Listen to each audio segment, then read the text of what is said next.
C'est bon?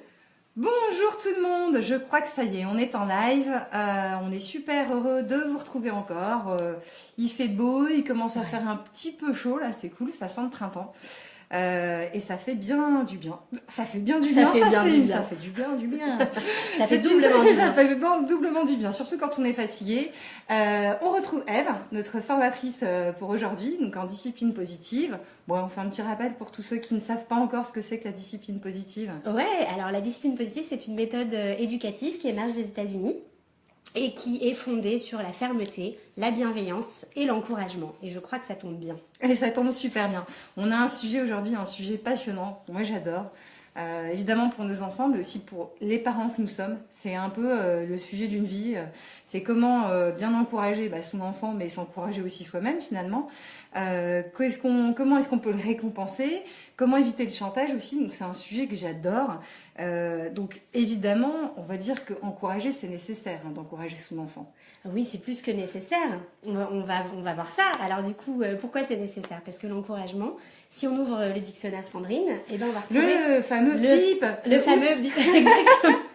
Exactement. Alors, encourager, si on ouvre le dictionnaire, on va trouver insuffler de la force, insuffler du courage. Mais insuffler de la force et du courage par rapport aux propres ressources de l'enfant. Encourager, c'est nécessaire parce que, ça va effectivement développer la confiance en soi de son enfant, mais pas seulement. C'est aussi nécessaire pour le faire coopérer, ça va le mettre en capacité, ça va le faire devenir autonome, et le mettre en capacité va lui permettre d'apprendre mieux. C'est beau. Et autant sur le plan académique que social d'ailleurs.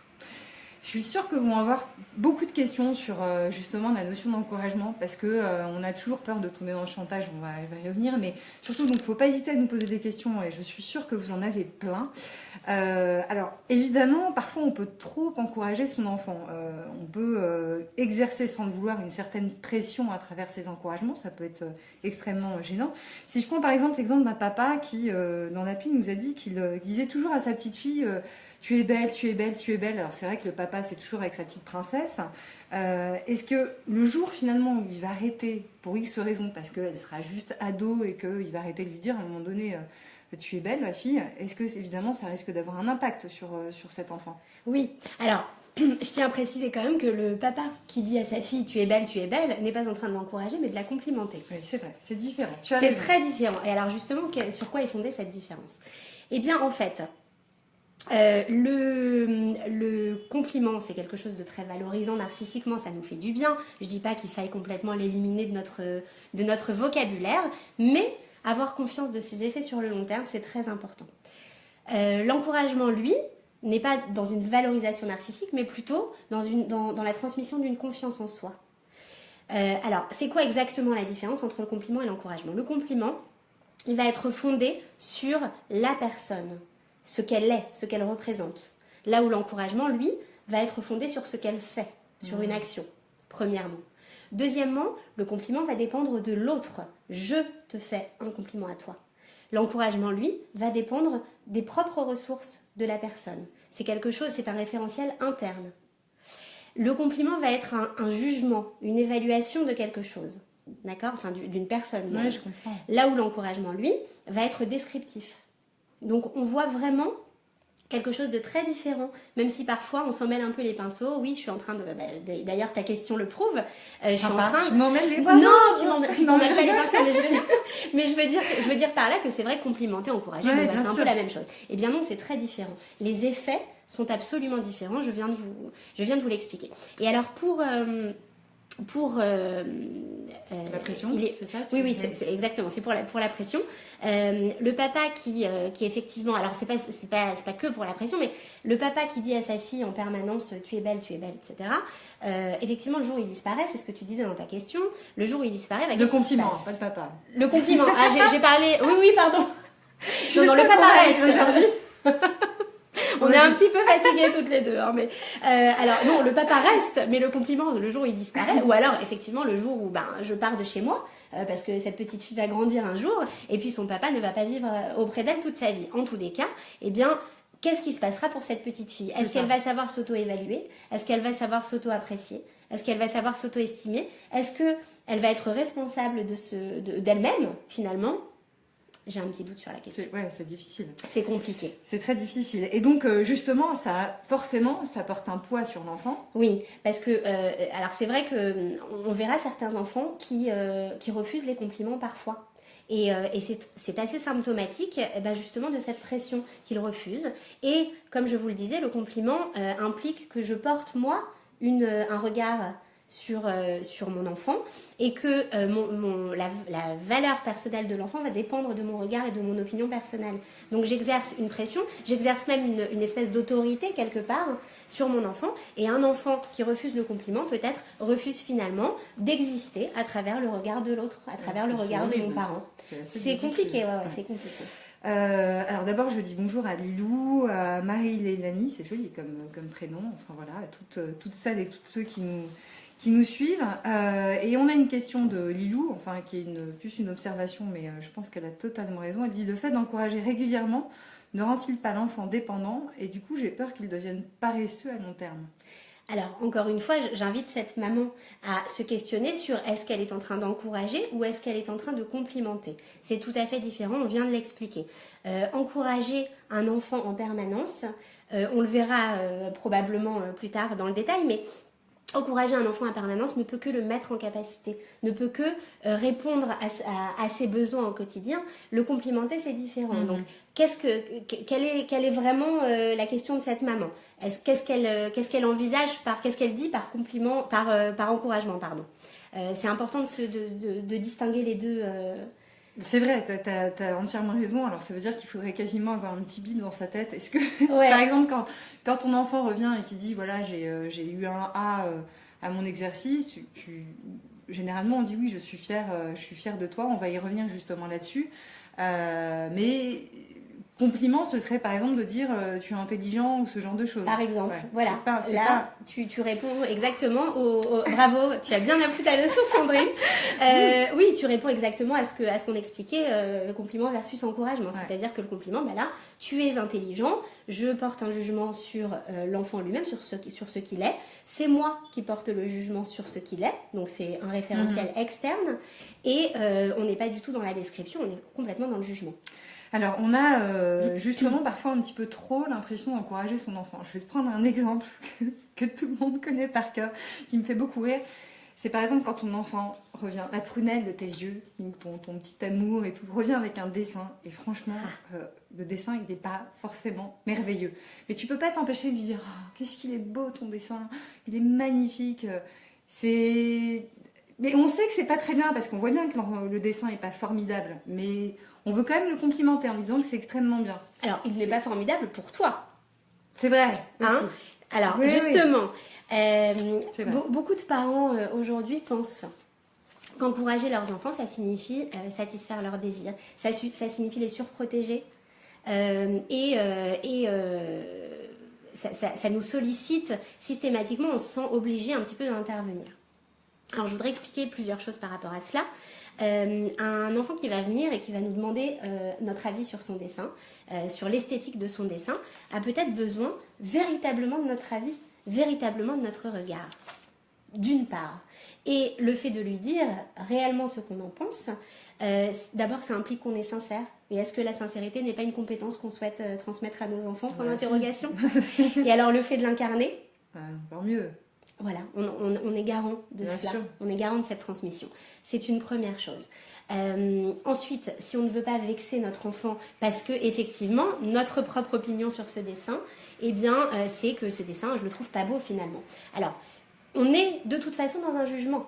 Donc, on n'est pas dans un compliment parce que c'est négatif, mais on est dans un jugement. Pour éviter de tomber dans ce jugement et d'être à tout prix dans une surprotection, on peut rester descriptif. Je le trouve intéressant ton dessin. Ouais, mais parfois ça suffit à satisfaire l'enfant. Je le trouve intéressant. Tu y as mis plein de couleurs. On reste descriptif. On n'est pas dans le jugement. Et après, moi je préfère encore une autre option qui est de rediriger l'enfant vers sa propre opinion. Et toi, qu'est-ce que tu en penses de ton dessin? C'est pas mal. C'est vrai que ça lui permet d'avoir un regard... Mais oui, mais de s'auto-évaluer, on lui renvoie un questionnement sur son propre dessin et ça l'exerce effectivement à cette auto-évaluation et cette auto-estime. C'est vrai ça. Est-ce que je le trouve, comment je le trouve mon dessin? Est-ce que je le trouve beau ce dessin? Qu'est-ce que je pourrais y rajouter? Et là, on est dans une transmission de compétences très claire, qui est la responsabilisation, l'auto-évaluation, l'auto-estime, la confiance en soi, etc., etc. Tu sais, en te parlant justement de l'encouragement, etc., ça m'a fait immédiatement penser à, on en a vu tout passer et puis aussi on l'a fait, à ce fameux moment où tu sais, t'encourages ton enfant à justement aller sur le pot. Oui. Et donc, quand il y a la magnifique récompense du résultat qui est dans le pot, là tu dis ah je suis fière de toi, c'est hyper bien, etc. On peut peut-être justement parler un petit peu de ce cas du pot. Est-ce qu'il faut encourager son enfant? Est-ce qu'il faut le récompenser quand justement il arrive à faire la grosse commission ou la petite dans son pot? Alors tout dépend ce que tu appelles l'encourager, encore une fois. C'est-à-dire que est-ce que je vais renvoyer mon enfant au fait qu'il peut être fier de lui? Parce que de lui-même est allé sur le pot et il a réussi effectivement à faire sa petite commission, sa grosse commission sur le pot. Là, oui, je l'encourage et pourquoi pas, je veux dire, qu'est-ce que je risque là? Rien, à part effectivement le renvoyer encore une fois à sa propre évaluation. C'est-à-dire, ah oui, c'est vrai, ça je peux être fière de moi. On est toujours dans ce référentiel interne, c'est-à-dire que je le renvoie à lui, à ses propres ressources pour s'auto-évaluer, s'auto-congratuler quelque part. Et quid quand un enfant fait des bêtises? Évidemment, on ne va pas l'encourager à faire des bêtises. On en a parlé déjà un peu la semaine dernière. Justement, je vous invite à re-regarder le live sur comment éviter la punition, etc. Mais quand un enfant fait des bêtises, c'est parfois aussi extrêmement constructif. Alors, c'est toujours constructif. Tout dépend du regard qu'on va poser sur cette bêtise. Alors, c'est vrai que lorsque nos enfants se comportent mal, on n'a pas envie d'être positif avec eux. Hein. On a juste envie, instinctivement, ça vient très naturellement de les punir. C'est notre réponse en général face à un comportement inapproprié.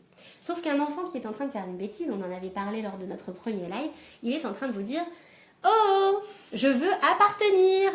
Voilà, il est en train de vous envoyer un message, un vrai message. Donc, comment moi, je vais répondre à ce besoin d'appartenance, parce qu'en général, c'est vraiment un besoin d'appartenance. Comment je vais répondre à ce besoin d'appartenance? Eh bien, oui, via l'encouragement. L'encouragement, là, peut être très utile, parce que le fait d'encourager mon enfant à faire mieux, eh bien, désamorcera ce comportement inapproprié. Et c'est vrai qu'on se dit, j'entends souvent d'ailleurs mes amis autour de moi me dire non mais attends, on va pas récompenser notre enfant alors qu'il est en train de faire une bêtise quand même. Mais où va le monde? C'est l'horreur. Voilà. Mais sauf que l'encouragement, ce n'est pas une récompense, c'est un carburant. D'accord. C'est un carburant. Et j'ai envie pour illustrer ce que je viens de dire, de prendre l'exemple par exemple d'un enfant qui va faire des bêtises pour accaparer l'attention. J'imagine que Sandrine, tu dois observer ça parfois. Mais je le fais moi aussi. Ah bah, je fais plein de bêtises. Ah bah tu fais des bêtises et pour accaparer l'attention peut-être. Exactement. Mais je oui. jette tout par terre. Alors Sandrine, je vais essayer de t'expliquer comment est-ce que tu peux mieux appartenir. Ouais, j'en suis sûre. En tous les cas, on a tous très certainement autour de nous des exemples d'enfants qui veulent effectivement accaparer l'attention. L'encouragement, eh bien lui, va être un outil génial parce qu'il va permettre de satisfaire ce besoin d'attention. Ok, je suis en train de faire une bêtise, je veux accaparer l'attention, et bien moi, ta maman ou ton papa, je vais venir t'encourager pour satisfaire ce besoin d'attention. Le fait que j'encourage, je centre mon attention sur mon enfant. Et donc, ça va rendre son comportement inapproprié complètement inutile. Ouais. Parce que là, il appartiendra. Là, je fais attention à lui. En l'encourageant, je suis en train de faire attention à lui. Premièrement. Un deuxième exemple que j'ai envie de vous prendre, c'est l'enfant qui est systématiquement dans une lutte de pouvoir. Ah oui, ça, il y en a. Eh oui, bien sûr qu'il y en a. Forcément. Voilà. La discipline positive dresse très bien tous ces comportements. Comme je vous le disais dans les précédents lives, il y a toujours un besoin caché derrière ces comportements. Donc, un enfant qui va faire des bêtises peut être effectivement dans une quête de pouvoir. Donc, une quête de pouvoir, c'est pas forcément négatif. Mais comment faire pour la rendre positive, pour la rediriger de façon constructive? C'est là que tu as une super astuce. Et bien c'est là que j'ai une super astuce. Alors d'abord, se retirer de ce bras de fer, parce que ça n'apporte jamais rien, premièrement. Et deuxièmement, le mettre en capacité à travers une recherche de solution avec lui. Comment est-ce que tu peux m'aider à trouver une solution? Et là, on est complètement dans une mise en capacité, donc dans l'encouragement. qui va effectivement le permettre de sortir de cette lutte de pouvoir. Parce que là, j'ai pas de bras de fer à faire. J'ai juste à chercher une solution avec ma mère et puis surtout, elle m'implique. Bien sûr. Ou avec mon papa, il m'implique dans cette recherche de solutions. C'est extraordinaire. Et puis un troisième exemple qu'on voit très très fréquemment, ce sont les enfants qui ont un sentiment d'incapacité, qui se sentent incapables. Vous les entendez vous dire « Oh, je suis trop bête, oh, je suis nulle, oh, mais j'y arriverai pas, j'y arriverai jamais, etc. » Les enfants qui sont découragés. Ça te rappelle quelqu'un, tu vois, ta fille. Et ben voilà. Donc on a un outil qui est extraordinaire, qui est l'encouragement. Un enfant qui est découragé, quoi de mieux que de répondre à ce découragement par l'encouragement. Et alors, ce qu'on peut faire, il y a plusieurs choses. D'abord, le rassurer sur le fait qu'on a tous des moments où on peut être découragé. Et c'est extrêmement rassurant de savoir qu'on n'est pas seul dans ces moments. Bien sûr. On peut aussi, par exemple, créer des étapes. Lorsqu'il y a une situation qui est compliquée pour elle, pour lui, créer des étapes pour lui permettre petit à petit d'arriver à son objectif. On peut lui montrer l'exemple. Voilà ce que j'attends de toi, je te montre une fois et puis tu pourras faire ensuite derrière moi. En gros, tous ces outils-là qui sont clairement des outils d'encouragement vont créer des opportunités de réussite. On n'est plus dans l'échec, on inverse la vapeur et on crée des opportunités de réussite pour mettre en capacité encore une fois notre enfant. Mais ça veut dire aussi qu'il ne faut pas céder à la pression de la société aussi, c'est pas si simple parce que dans le cas de la maison et du cadre familial, c'est assez simple à mettre en œuvre. Simple, c'est pas simplissime, mais ça va, c'est quand même faisable. C'est-à-dire qu'effectivement, tu as raison. On peut adapter finalement les activités en disant bon, je vais t'aider à... Mais parfois, avec la pression de l'extérieur, l'école, etc., l'enfant se juge par rapport aux exercices qu'il a à l'école et se juge par rapport aux autres enfants. Et c'est là où c'est compliqué en fait. Donc, je suis bien d'accord avec toi. La société, effectivement, nous éduque à ce jugement, à ces mécanismes qui sont des mécanismes d'évaluation permanente. C'est vrai. J'ai envie de presque te dire, on peut rien y faire. Dans la classe, la politique de la maîtresse, elle dépend de la maîtresse et nous, on ne peut pas interagir. La seule chose qu'on puisse faire, c'est continuer à la maison à maintenir ce système d'encouragement, de confiance en soi, voilà, de transmettre ces compétences à nos enfants parce que c'est ce qu'on leur souhaite. C'est là où c'est intéressant, c'est qu'en fait ce que tu dis, c'est que finalement la sphère familiale et la confiance que tu vas donner à ton enfant va de toute façon lui servir à l'extérieur. Peu importe, et encore plus si la pression est très grande à l'extérieur. Exactement, transmettre cette confiance, développer cette confiance en soi, cette capacité d'auto-évaluation et d'auto-estime va permettre à notre enfant d'être plus fort et effectivement lorsqu'il se retrouvera dans ce genre de situation qui implique le jugement ou lorsqu'il se sentira jugé, eh bien peut-être qu'en fait il sera armé en tout cas pour se sentir à l'aise dans ces situations. Tout à fait. Alors là on a des réflexions donc, de personnes qui sont sur Facebook qui nous disent voilà, Hélène, ma fille de 2 ans et demi a toujours besoin de son père ou moi pour jouer. Comment faire pour l'inciter à jouer seule? Est-ce que ça aussi, ça peut être un manque du coup de confiance en soi et du coup d'avoir besoin d'être encouragée ou c'est juste... Alors, c'est difficile à dire. J'invite cette maman à investiguer, à se poser ces questions-là plutôt que de me les poser à moi. Pourquoi est-ce que son enfant, effectivement, a toujours besoin qu'on joue avec elle? Ça peut être, effectivement, un manque de confiance en soi. Ça peut être des appréhensions de quelque chose. Ça peut être simplement qu'elle a besoin de compagnie. Alors, on n'est pas forcément dans l'encouragement, mais en tous des cas, essayer de lui apprendre petit à petit à jouer seule. C'est un apprentissage. Parfois jouer seul effectivement ça transmet énormément de choses, s'ennuyer ça transmet aussi beaucoup de choses. Oui. Donc c'est vrai que c'est aussi important de leur apprendre à jouer seul, à être seul avec eux-mêmes et effectivement l'encouragement peut tout à fait être un outil si on sent qu'il y a un problème de mise en capacité de jouer seul. Autre question qui me vient du coup d'après la réflexion de Blandine, est-ce qu'un enfant qui est un peu plus sensible qu'un autre a besoin de plus d'encouragement? Alors, qu'est-ce que c'est sensible? C'est-à-dire que... C'est ce que tu disais, c'est par exemple si ton enfant te dit « je n'y arriverai pas », etc. C'est un enfant découragé. Bah oui, ouais. Donc, un enfant qui est découragé. Oui, bien sûr, l'encouragement va être encore une fois fondamental. On répond on réoriente ce découragement vers l'encouragement. Et encore une fois, créer des opportunités de réussite. Finalement, je vous ai donné 2-3 outils, mais ça peut être tout un tas d'autres choses. Voilà, ça va inévitablement mettre en capacité notre enfant. Justement, est-ce que tu as des conseils d'encouragement?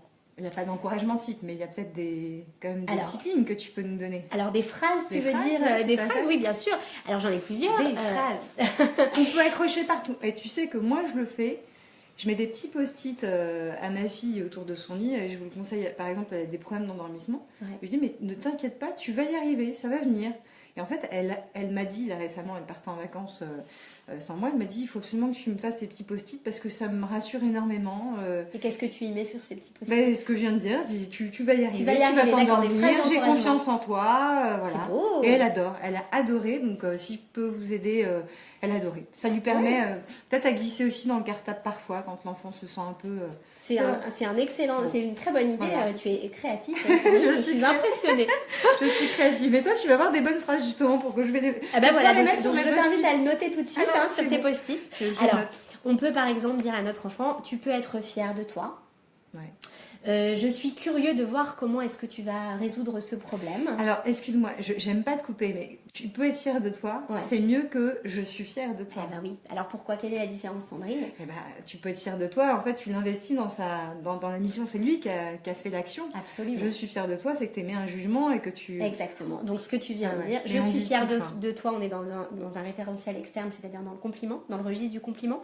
Tu peux être fier de toi. On est dans le registre de l'encouragement puisqu'on effectivement, on invite l'enfant à être fier de lui-même et de ce qu'il a fait. Ou alors tu peux être fier de ce que tu as fait. Par exemple, j'ai confiance en ton jugement. Merci de m'avoir aidé. Ça aussi, le fait de remercier notre enfant de nous avoir aidés, ça encourage. C'est une phrase d'encouragement typique. Oui, est-ce que tu peux m'expliquer? Est-ce que tu peux m'apprendre à faire ceci ou cela? Oui, c'est bien aussi. On apprend aussi. On apprend, bien sûr, on apprend d'eux et c'est une mise en capacité extraordinaire parce qu'on a toujours l'impression qu'on est la toute-puissance, nous, le parent, qu'on n'a rien à apprendre, etc. Or, on a beaucoup à apprendre de nos enfants et leur dire, ça fait beaucoup de bien aux enfants. Bien sûr. Et pour terminer, il y a 2 citations. Alors, ce n'est pas une phrase d'encouragement, je précise, mais 2 citations que j'apprécie tout particulièrement, qui sont fondées sur cet outil d'encouragement, qui sont des phrases de discipline positive. La première est de Monsieur Drekers, qui est... l'un des psychiatres autrichiens qui a justement travaillé les concepts de la Ouais, je l'avais discipline au dernier positive. dîner, dimanche dernier. Tu l'avais dimanche dernier, il est mort, je suis vraiment désolée. J'ai essayé d'impressionner tout le monde, mais non. C'était peut-être C'est dommage. sa fille, c'était peut-être... Elle est là, elle existe encore. Voilà, et alors cette phrase-là, c'est « L'encouragement est à l'enfant ce que l'eau est à la plante ». Waouh. L'encouragement est à l'enfant ce que l'eau est à la plante. Je trouve cette phrase absolument C'est vrai, magnifique. on est d'accord. Parce qu'elle permet à l'enfant de grandir et de s'épanouir comme l'eau permet à la plante de pousser et de C'est s'épanouir. beau. C'est magnifique. Ouais, magnifique. Et il y a une deuxième phrase de Jane Nelson qui est la grande dame qui a modélisé la pensée justement d'Adler et de Drekers, qui est « On fait mieux lorsqu'on se sent mieux ». C'est tellement vrai. On fait mieux lorsqu'on se sent mieux. D'où nous vient cette idée folle de penser qu'en punissant notre enfant, parce qu'on va lui donner une bonne correction parce qu'il a fait quelque chose de mauvais, il s'est mal comporté, que d'un coup il va faire mieux, qu'il va réussir, qu'on va le mettre en capacité de mieux faire. C'est génial. C'est beau. Voilà. À noter, à méditer. Absolument. Et on en vient évidemment à la notion de récompense. Alors, la récompense dans tout ça, est-ce qu'on doit toujours récompenser ? Évidemment, quand je pose des questions, hein, je force forcément la question, mais ça peut être une mauvaise habitude de trop récompenser. Alors, à quoi elle sert la récompense finalement ?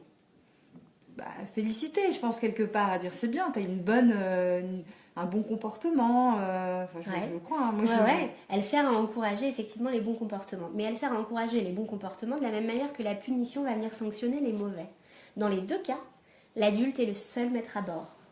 C'est-à-dire que finalement, c'est moi qui décide de te récompenser parce que tu as fait ceci ou cela. Donc, on est encore une fois, vous vous rappelez l'histoire du compliment qui est un référentiel externe, on est là aussi. La récompense est dans le même registre du référentiel externe.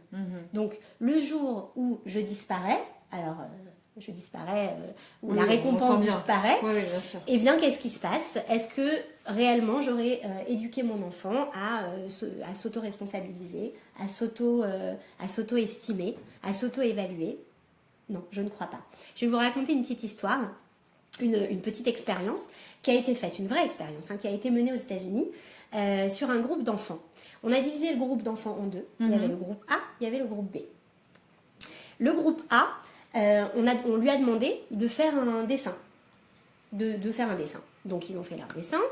Le groupe B, on leur a demandé aussi de faire un dessin. Et à la fin de leur dessin, on leur a donné un bonbon. D'accord. Ok ? Ils sont rentrés chez eux. Ils sont revenus le lendemain, donc sans se parler, je précise. Ils sont revenus le lendemain. On a divisé exactement les mêmes groupes. On a redemandé au groupe A de faire un dessin et au groupe B de faire un dessin. D'après toi, Sandrine, qu'a fait le groupe A et qu'a fait le groupe B comme dessin? Bah vas-y. Eh bien, je vais te le dire. Vas-y. Eh ben, J'ai décidé de pas travailler. Eh bien, le groupe A a fait un autre dessin. Et le groupe B a fait exactement le même dessin. C'est dingue. Donc de toute façon... Et bien, qu'est-ce qui s'est passé en réalité? C'est que le groupe A a fait un autre dessin parce qu'il n'y a pas eu de récompense à la clé et que finalement, on leur a demandé de faire un dessin. Alors, ils ont développé là leur créativité, leur imagination, etc., à travers ce nouveau dessin. Le groupe B, qu'a-t-il développé? Qu'ont développé comme compétence les enfants du groupe B? 0. Parce qu'ils ont refait exactement le même dessin. Et pourquoi? Parce qu'il y avait une récompense à la clé. Et qu'en fait, tout ça pour dire que la récompense, je ne dis pas qu'il faille l'éliminer encore une fois de notre vie, mais toujours garder en tête de ses effets. Et là, en l'occurrence, on voit très très bien que les effets de la récompense sont plutôt... oui, n'apportent pas grand-chose. Ouais. Si ce n'est que, on va encore une fois faire dépendre les enfants de notre regard, de notre évaluation personnelle. Et en plus, ils ont probablement, ces enfants qui avaient une récompense à la clé, ont peut-être en plus moins pris de plaisir parce qu'ils pensaient plus à la récompense qu'à l'activité même. Absolument, tout à fait. Donc, je parlais de la créativité, etc. Juste parce que vous voyez que c'est du live. Je vais mettre le petit cadre qui dit qu'on n'a plus beaucoup de batterie parce que ce serait dommage qu'on se retrouve coupé. Voilà. Donc voilà, vous avez vu que c'est complètement du live et du maison. Et alors du coup, Sandrine, par rapport à cette récompense, on peut tout à fait remplacer la récompense parce que j'entends déjà les parents dire « Ok, très bien, mais comment on va faire pour lui faire quelque chose ?» Parce que c'est quand même l'idée, c'est lui faire quelque chose. Donc, eh bien, comment on va faire? On va peut-être remplacer cette récompense par l'encouragement, justement. Eh bien, au lieu de donner un bonbon à mon enfant parce qu'il a posé la table, on va le remercier et on va l'inviter à recommencer parce que ça développe telle et telle chose, ça permet d'aider maman, merci beaucoup pour ton aide, ça permet de contribuer aussi à la vie de la famille et quand je contribue, j'appartiens et donc là, je développe tout un tas de compétences. C'est vraiment magique. Fondamental, c'est fondamental. Et puis en plus, la récompense, parfois dans certains cas, peut tomber aussi dans le chantage. Mais c'est difficile. Je le dis, je le répète à chaque fois parce qu'on n'est absolument pas là pour juger, etc. Tu es maman, je suis maman. On sait combien c'est difficile parfois quand notre enfant est dur, etc. De pas justement céder au chantage qui est mais si tu fais pas ça, tu regarderas pas la télé, etc. C'est extrêmement compliqué. Mais il faut essayer, tant que possible, de justement éviter la récompense selon le principe de la fameuse carotte qui fait marcher l'âne. Et j'avais justement un papa qui disait la semaine dernière, je pris beaucoup d'exemples de papas parce qu'il y a aussi beaucoup de papas qui nous suivent, on est très fiers, qui disait en fait qu'il savait que c'était pas très bien mais ça fonctionnait bien, dire à son enfant, écoute, tu travailles bien à l'école, si tu travailles bien à l'école, tu pourras jouer à tes jeux vidéo. On entend souvent ça, c'est-à-dire que tu travailles, donc tu auras un plaisir qui est un peu d'ailleurs interdit. Ouais. Cette approche de la carotte et du bâton, elle est très répandue. Elle fonctionne du tonnerre sur le moment. Tu parlais tout à l'heure de l'école. Eh bien, à l'école, c'est le genre de choses qu'on voit souvent, le fameux tableau des bons points, la distribution d'images lorsqu'il y a une bonne action, etc., etc. C'est quelque chose qui fonctionne sur le court terme. Encore une fois, je pose la question aux parents qui nous regardent, mais qu'est-ce que ça vient apporter sur le long terme? Et c'est ça la question à se poser. Encore une fois, comme je le disais aussi tout à l'heure, en étant dans ce système de chantage, finalement, on apporte à l'enfant la conviction qu'il existe à travers notre propre opinion. C'est vraiment important de prendre conscience de ça. Encore une fois, ce fameux référentiel externe. Et qu'est-ce qu'on lui apporte? Eh bien, en tout cas, certainement pas de la responsabilisation et certainement pas de l'auto-évaluation. En plus de ça, les effets du chantage. Alors, le chantage qui sert, bien entendu, à obtenir de notre enfant ce qu'on veut. Un enfant qui refuse, tu le disais dans cet exemple-là, qui refuse de faire ses devoirs, c'est ce que j'entends, ou alors de bien travailler à l'école en tout cas. D'abord, est-ce qu'il refuse ou est-ce qu'il n'est pas capable de? C'est encore une autre question. Mais en tous les cas, je lui apporte la possibilité de jouer à ses jeux vidéo, comme je sais qu'il y tient à tout prix, et ben c'est sûr qu'il va faire des efforts pour réussir. Donc en fait, ce que je veux, c'est qu'il fasse ce que je lui demande. C'est ni plus ni moins ça. Quelles compétences je lui apporte à travers ça? Eh ben, je ne suis pas sûre qu'il y en ait beaucoup. Ce qu'on peut éventuellement faire, parce que c'est quand même compliqué de se décoller de ce schéma lorsqu'on est habitué à cela, il y a déjà une première étape qui peut être de remplacer les si par les quand. Tu vois, si tu travailles bien à l'école, alors tu auras ceci ou cela. Quand tu travailleras bien à l'école, alors tu auras ceci ou cela. Alors, ça laisse penser qu'on est quand même encore dans un espèce de chantage, mais c'est quand même différent. Il y a une autre consonance. On est dans quelque chose... implicitement, lorsque je dis quand, c'est qu'on indique à l'enfant que de toute façon, ça sera fait. Il va y arriver. Hein? Quand tu travailleras bien à l'école, je sais que donc tu travailleras bien à l'école un jour. Ça va arriver. Il y a quand même quelque chose de très différent. Ça peut être une première étape. C'est juste un mot finalement, tu vois. On remplace le si par le quand, c'est un mot qu'on change dans notre phrase. Le message déjà est différent. Et ensuite, eh bien, ce qui est important, c'est de connaître les effets du chantage. Et ça, c'est ce que je souhaite transmettre comme message aux parents aujourd'hui. La première chose, eh ben, c'est que quand je fais du chantage à mon enfant, je lui enseigne à faire du chantage. Hein, on en parlait du fait que j'incarne ce que je souhaite à mes enfants, j'incarne les compétences que je lui transmets. Et donc là, je lui dis, ben, pour obtenir ce que tu veux, eh ben, le seul recours que tu as, c'est le chantage. Est-ce que c'est vraiment ce que je lui souhaite? Eh ben, c'est une question que je pense qui est intéressante à se poser. Et la deuxième chose qui est quand même très intéressante, c'est que je suis en train de marginaliser des choses normales. C'est-à-dire que voilà, j'entendais... je lisais sur ton forum, si tu ranges ta chambre, alors tu auras ceci ou cela. Le fait de ranger sa chambre, c'est simplement contribuer au bon fonctionnement de la maison. C'est quelque chose qui devrait être normal, qui devrait être intégré dans les routines quotidiennes. Or, si j'apporte une récompense à mon enfant s'il range sa chambre, c'est même pas lorsqu'il le fait, mais s'il le fait, donc déjà je lui laisse le choix de le faire ou de ne pas le faire, et en plus, s'il le fait, je lui apporte une récompense, je suis en train de rendre anormal le fait qu'il range sa chambre. Et puis derrière, eh ben, il acceptera, ils apprennent très très vite, hein, nos enfants. Bien sûr qu'ils apprennent vite. Ils apprennent très très vite. Et ben, il risque de se servir de cela pour la prochaine fois ranger sa chambre. Donc la dernière fois, tu m'as donné 5 € parce que j'ai rangé ma chambre. Et bien maintenant, j'attends mes 5 € avant de ranger ma chambre. Et hop, on inverse le système. En fait, c'est tellement vrai ce que tu dis, c'est qu'il y a aussi en fait quelque chose qui est un peu dommage, c'est qu'en fait, on a oublié un petit peu que lorsque son enfant a effectivement des bons résultats ou a rangé sa chambre, etc., il en tire en fait une récompense qui est toute naturelle, c'est le fruit de ses efforts. Absolument. C'est simplement en fait de constater que bah oui, il a eu des bonnes notes parce qu'il a bien travaillé, oui, sa chambre est quand même plus agréable parce qu'il l'a rangée, etc. C'est tellement vrai ça en fait que quand tu vois par exemple qu'il y a des tournois, tu sais, qui sont organisés dans les écoles et tout, je suis sûre que pour vous c'est le cas, votre enfant revient, d'ailleurs, je l'ai avec une petite médaille, et que cette médaille, il te la traîne toute la journée dans les magasins et tout, alors que c'est rien, c'est juste une médaille. Il est super fier, super content de lui parce que il a justement fait quelque chose qui lui plaisait, il a pris plaisir, il y a mis du cœur, de l'effort, et en fait il est très content parce que ça c'est une récompense pour lui, c'est de voir le fruit en fait de sa récompense, c'est pas une histoire de cadeau, c'est juste en fait qu'il voit qu'il a accompli quelque chose et il en est très fier. Absolument. Alors après, pour répondre à on est très content, il y a beaucoup de monde aujourd'hui. Toutes les remarques, effectivement, il y a Sylvain, il a raison, qui dit que oui, la récompense, en fait, parfois, elle ne doit pas être systématique, car sinon on encourage par le fait pour soi et d'estime de soi, et il a raison, on oublie un petit peu, et c'est valable aussi pour nous. Dorothée qui dit, qui nous soumet en fait aussi une question, qui nous dit: je mets une gommette de couleur donc à la fin de la journée, quand la journée s'est bien passée. Est-ce que ça c'est bien ou pas bien? Est-ce que... Alors, tout dépend ce qu'elle représente cette gommette. C'est-à-dire, la journée s'est bien passée, mais elle s'est bien passée pour qui? Et ça veut dire quoi bien passé? On est toujours sur, malgré tout, une évaluation de quelque chose. Nous, si moi, je suis maman et je mets une gommette de telle ou telle couleur pour dire à mon enfant « la journée s'est bien passée », elle s'est bien passée selon mon prisme à moi.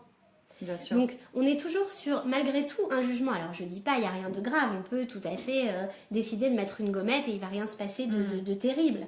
Mais c'est quand même intéressant de se rendre de bien se rendre compte que malgré tout, je suis sur ce fameux référentiel externe. C'est-à-dire, qu'est-ce que je viens encourager là? Qu'est-ce que... Voilà, très bien, on a mis une gommette rose et c'est mieux qu'avoir une gommette bleue, très bien. Mais est-ce que ça implique forcément que demain, la journée se passera toujours en rose et que si elle ne passe pas rose mais qu'elle sera plutôt bleue, la gommette de demain, eh bien, qu'est-ce que je vais enseigner à mon enfant? À part le fait de constater que pour moi, la journée s'est passée comme ci ou comme ça. Bien sûr. Et c'est vrai que c'est difficile, hein. Comme le dit d'ailleurs Charlène, elle dit ça fait plaisir. Elle dit c'est fou, comme tout ce que vous dites paraît en fin de compte tellement logique, comme le poids des mots est important, toujours d'aussi beaux conseils. Merci beaucoup, ça nous touche. Merci beaucoup à vous. Mais c'est vrai que c'est difficile parce que on est toujours, c'est ce qu'on disait dans l'action, etc. Il y a des mots qui tombent. Et souvent je me dis, moi j'essaie toujours de me dire prends ton temps avant de dire quelque chose. T'es très énervé, très que ça soit finalement aussi dans les récompenses, puisque ça peut avoir beaucoup d'impact. L'idée, c'est pas d'être top, hein. On a le droit de se planter et justement aussi de le reconnaître vis-à-vis de nos enfants. Mais si on peut apporter des petites billes pour vous aider, c'est très chouette. Oui. Alors justement, sur cette idée de récompense, on n'est pas obligé de récompenser justement de façon toujours matérielle. On peut récompenser autrement, avec des mots. Alors, si tu récompenses avec des mots, finalement, on n'est plus sur la récompense, mais on est sur le référentiel de l'encouragement. Justement, c'est ça. Hein Maintenant, c'est beaucoup plus clair. C'est ça, exactement. Voilà, on a bouclé la boucle. Bouclé. Effectivement, une récompense, elle va être plutôt matérielle. Un encouragement va être un câlin, un regard, un mot. Finalement, vous voyez que c'est très simple d'encourager. Hein. Oui, c'est très simple. Et puis, ça coûte zéro. Ça coûte 0 euros, je veux dire. Ouais, et puis, tous les conseils que tu as donnés, ça va aussi pour nous, finalement. Oui, ça vaut pour nous, mais encore une fois, je pense que là, il y a des connexions qui peuvent se faire avec notre propre éducation et se rendre compte aujourd'hui, si nous, on a plutôt tendance à sentir, à être dans une lutte de pouvoir, à être dans une quête d'appartenance, si on a tendance à plutôt se mettre en avant pour accaparer l'attention, etc., etc. Ces comportements-là, chez nous, on peut les identifier très facilement et savoir, comprendre du coup le besoin qui se cache derrière. Et là, on peut se rendre compte qu'on a peut-être manqué d'encouragement ou qu'on a peut-être eu beaucoup de compliments ou alors pas du tout d'encouragement, pas de compliments, etc., etc. Et comprendre ça, ça peut quand même nous aider à y voir un petit peu plus clair et à faire mieux aussi pour nos enfants. Ouais, il ne faut pas hésiter aussi à s'auto-satisfaire parfois de ce qu'on fait, des petites choses, hein, mais c'est difficile, hein. On sait tous ce que c'est, voilà, on est tous extrêmement critiques avec soi-même et on a du mal, mais je crois que c'est important pour son bien-être. Bien sûr. Et puis forcément, si on l'applique pour soi, c'est beaucoup plus simple de l'appliquer pour les autres et pour ses enfants notamment. Absolument. Et c'est de la pensée positive finalement. Parce qu'on parle de discipline positive, on peut aussi parler de pensée positive. Le fait de s'imaginer accomplir quelque chose, de le visualiser, je veux dire, accomplir quelque chose. Le fait de dire ce que je fais c'est bien, de se regarder dans un miroir et d'aimer la personne qu'on voit, ce sont des choses qui aident vraiment au quotidien. Super, mais merci beaucoup, c'était vraiment très intéressant. Merci à vous. On est très contents que vous nous ayez suivis, que vous ayez été autant à nous suivre. Donc retrouvez tous nos petits conseils sur l'application 0+0. Je le rappelle, c'est vraiment une application bienveillante. Qui est gratuite, qui permet justement de déposer un petit peu ses émotions, ses avis, ses conseils, tout ce qui fait du bien dans une journée de parents qui est difficile. Donc voilà, et puis nos vidéos sont disponibles sur YouTube aussi, vous nous retrouverez. Donc n'hésitez pas à les partager. Et merci encore Ève. Merci à très bientôt toi, pour un nouveau live. Bye bye. Bye bye, bonne journée à tous.